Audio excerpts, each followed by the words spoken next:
Assalamualaikum warahmatullahi wabarakatuh.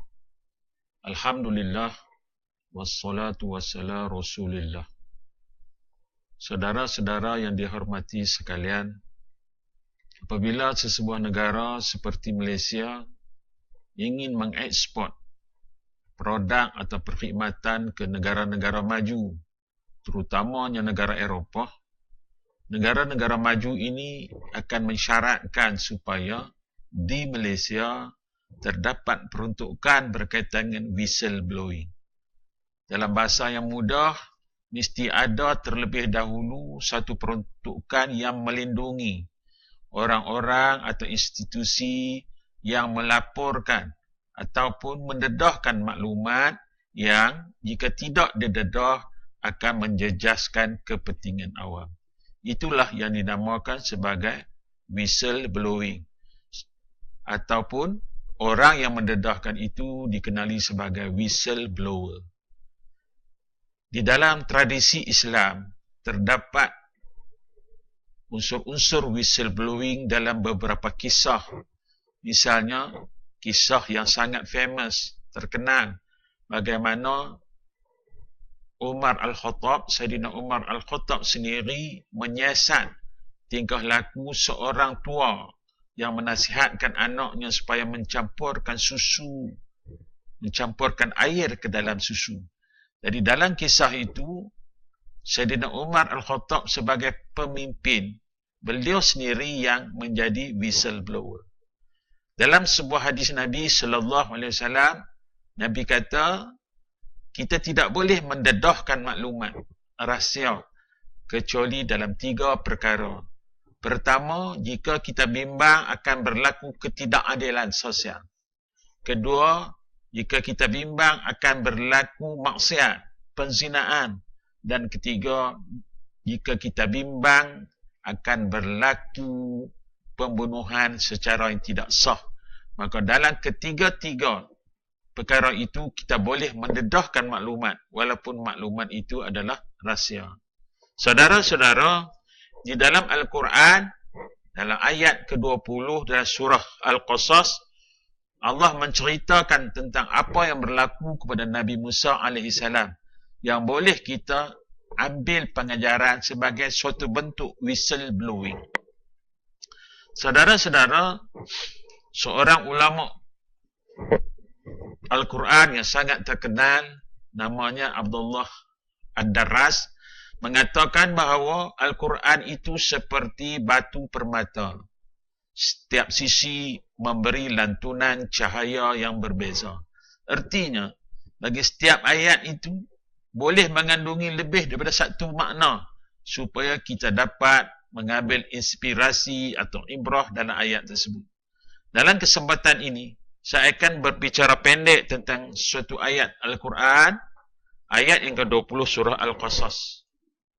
Mari kita teliti ayat ini, ungkapan demi ungkapan. Allah menyebutkan, A'udzubillah minasyaitanirrajim, wa jaa'a rajulun min aqsal madinati yas'a. Wa jaa'a rajulun, seorang lelaki, min aqsal Madinah, dari hujung bandar. Biasanya dalam Al-Quran, pembawa berita, pembawa rahsia, Allah sebutkan sebagai lelaki daripada hujung bandar. Menunjukkan bahawa tradisi whistleblowing, tradisi maklumat, tradisi mendedahkan maklumat demi kepentingan awam, biasanya dilakukan oleh orang-orang bandar yang mempunyai tahap pemikiran yang tinggi. Hanya orang yang mempunyai tahap pemikiran yang tinggi yang akan membawa maklumat, membocorkan maklumat untuk menjaga kepentingan awam. Sebab itulah di dalam ayat ini dimulakan dengan ungkapan waja'a. Waja'a rajulun. Ja'a bermakna bahawa dia datang dengan misi yang benar. Dia datang dengan tujuan yang sah. Dia datang dengan tujuan yang sesuai manfaat, yang boleh kita manfaatkan. Bukan dia datang membawa gosip, bukan dia datang membawa fitnah, tetapi dia datang membawa sesuatu yang bermanfaat yang kita boleh ambil manfaat daripada berita yang dia bawa. Maka bila tuan-tuan membaca Al-Quran, jumpa perkataan ja'a, maknanya bukan datang biasa, tetapi datang membawa maklumat yang berguna, atau yang dalam bahasa Inggeris disebut sebagai utility. Dia datang membawa maklumat yang boleh dimanfaatkan. Jadi dalam ayat ni Allah kata waja'a rajulun, datang seorang lelaki membawa maklumat yang berguna. Lelaki ini datang daripada mana? Min aqsal Madinah. Datang daripada hujung bandar. Apa dia kata? Dia kata innal mala'. Dia kata sesungguhnya. Inna pada ayat ini menunjukkan bahawa penekanan. Sesungguhnya dia kata pegawai-pegawai Fir'aun, al-mala'. Pegawai-pegawai Fir'aun ataupun raja-raja kecil Fir'aun. Pegawai-pegawai atasan Fir'aun. Barangkali mengikut sebahagian besar ahli tafsir, lelaki ini adalah sebahagian daripada pegawai-pegawai tinggi Fir'aun. Dia kata apa? Miruna bika. Mereka ini merancang, berkonspirasi untuk membunuh kamu, wahai Musa. Liyaqtuluka. Mereka merancang membunuh kamu. Jadi lelaki ini sedang melakukan whistle blowing. Lelaki ini adalah whistle blower sebab dia mendedahkan rahsia yang berguna. Rahsia dia bermesyuarat dengan Fir'aun, dan dalam mesyuarat itu Fir'aun memutuskan untuk menangkap dan membunuh Nabi Musa. Kerana apa? Kerana Nabi Musa secara tidak sengaja telah membunuh seorang daripada keturunan Fir'aun. Jadi mereka merancang dalam mesyuarat itu untuk mengambil tindakan ke atas Nabi Musa AS. Maka lelaki ini datang membawa mesej bahawa, wahai Musa, pegawai-pegawai Fir'aun telah berbincang untuk menangkap dan bunuh kamu. Jadi ini adalah salah satu ayat di dalam Al-Quran yang menceritakan bahawa whistle blowing atau mendedahkan maklumat rahsia adalah dibenarkan. Jika kita bandingkan dengan hadis Nabi yang saya sebutkan tadi, apabila sesuatu tindakan itu boleh merosakkan masyarakat, merugikan rakyat, menggalakkan maksiat, maka kita boleh mendedahkan maklumat berkenaan. Ini berbeza dengan pandangan orang Melayu pada amnya bahawa membocor maklumat itu adalah salah di sisi agama. Ya, memang salah, tetapi ada kekecualian. Jadi sayang sekali, peruntukan mengenai whistleblowing sangat ditekankan dalam peruntukan undang-undang di barat. Mujurlah, alhamdulillah, Allah mentakdirkan kita berurusan dengan mereka, jadi mereka mensyaratkan mesti ada peruntukan whistleblowing di dalam akta-akta di Malaysia. Salah satu akta yang saya tahu mempunyai peruntukan whistleblowing ini adalah akta syarikat, akta 777 yang baru diperkenalkan oleh kerajaan setahun yang lalu. Dalam akta ini terdapat peruntukan yang nyata bahawa mana-mana orang yang mendedahkan maklumat salah guna kuasa di dalam syarikat, maka orang berkenaan akan diberi perlindungan. Jadi di dalam ayat ini Allah menjelaskan bagaimana pegawai-pegawai tinggi Fir'aun, orang yang bermesyuarat dengan Fir'aun tentulah pegawai tinggi beliau. Jadi salah seorang pegawai tinggi Fir'aun ini mendedahkan kepada Nabi Musa AS bahawa, wahai Musa, aku dengar di dalam mesyuarat bahawa mereka bercadang untuk menangkap dan membunuh kamu. Selanjutnya di hujung ayat ini Allah membicarakan tentang tradisi consultation, memberi nasihat yang boleh memberi manfaat. Allah menyebutkan menggunakan lisan orang yang pegawai tinggi Fir'aun yang menyebut bahawa fakhruj inni laka minan nasihin. Dia kata apa? Oleh itu pergilah dari sini, keluarlah daripada sini. Fakhruj inna laka minan nasihin. Sesungguhnya aku ikhlas dalam memberi nasihat. Aku memberi nasihat kepada kamu dengan penuh keikhlasan.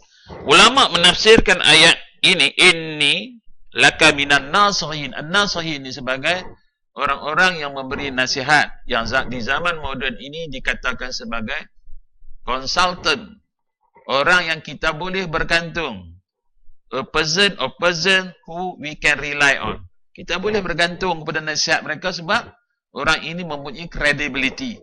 Dan dalam kisah ini Nabi Musa alaihissalam dinasihatkan oleh pegawai tinggi Firaun yang sudah pasti tahu maklumat yang terperinci mengenai Firaun. Saudara-saudara, seperti yang disebutkan oleh ulama Al-Quran Abdullah Ad-Darras, Al-Quran itu melantunkan cahaya berbeza daripada sudut permata yang berbeza. Jadi ayat ini juga boleh kita fahami sebagai suatu desakan, satu peristiwa yang menyebabkan Nabi Musa perlu melarikan diri. Sebab Fir'aun ingin menangkap dan membunuhnya.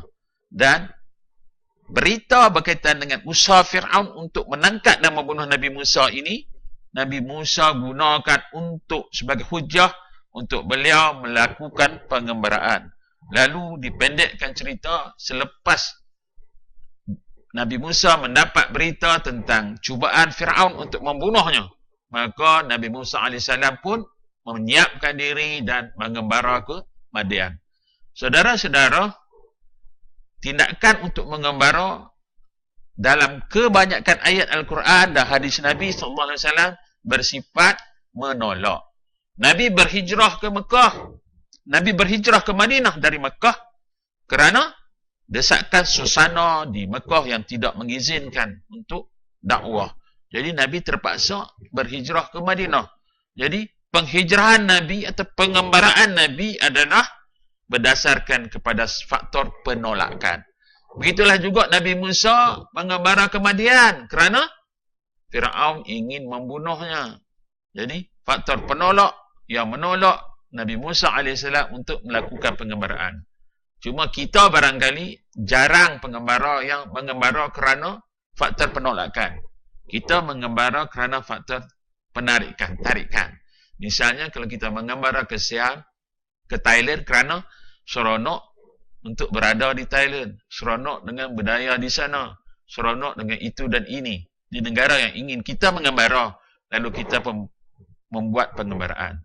Ada orang nak melari dari dilema politik misalnya. Jadi mereka pun mengambil tindakan untuk menenangkan fikiran untuk mengembara. Di semua tindakan anda untuk mengembara, sama ada penolakan atau penarikan, adalah sunnah para Nabi. Sayang sekali, saudara-saudara, banyak amalan-amalan yang baik telah ditinggalkan oleh orang Islam. Misalnya, amalan bermesyuarat adalah berasal dari Islam, tapi sekarang diterima dengan sungguh-sungguh oleh orang-orang Barat. Kita menerima mesyuarat dalam keadaan terpaksa. Begitulah juga dengan pengembaraan. Pengembaraan dipandang ringan oleh orang Melayu. Malah ada yang menganggap bahawa mengembara ini adalah satu tindakan yang lara, sia-sia. Sedangkan pengembaraan adalah sunnah para Rasul. Disebutkan dalam Al-Quran. Misalnya dalam surah Al-Mulk, Allah menyebutkan, A'udzubillahi minasyaitanirrajim. Wallazi ja'ala lakum al-ardha zalula. Allah jadikan muka bumi ini mudah bagi kamu. Mudah bagi kamu memanipulasikan muka bumi. Dan keduanya, untuk kamu berjalan di merata pelusuk bumi ini. Kemudian Allah sebutkan, famshu fi manakibiha. Berjalanlah, mengembaralah ke manakibiha. Yang mengikut pandangan Ibnu Katsir, mengikut riwayat daripada seorang sahabat Nabi SAW, manakibiha itu adalah tempat-tempat yang tinggi. Jadi berjalanlah ke tempat-tempat yang tinggi, berjalanlah ke tempat-tempat yang rendah, berjalanlah ke mana-mana tempat di bumi Allah ini. Kerana dengan berjalan itu kita mengikut sunnah para Rasul, sunnah para Nabi. Malah kalau mengikut tafsir Ibnu Katsir kaitkan dengan ayat famshu fi manakibiha dengan ayat wa kulu min rizqih. Dan ketika kamu mengembara itu, Ibnu Katsir kata, ambillah rezeki Allah. Maka kerana semangat inilah, para sahabat telah mengembara sehingga ke negeri Cina. Maka meriahlah Silk Route ataupun laluan sutera, dipenuhi dengan orang-orang Arab daripada Mekah, daripada Madinah, yang menyahut seruan surah Al-Mulk ayat 10 untuk mengembara sambil berniaga. Maka lahirlah pedagang-pedagang terkemuka.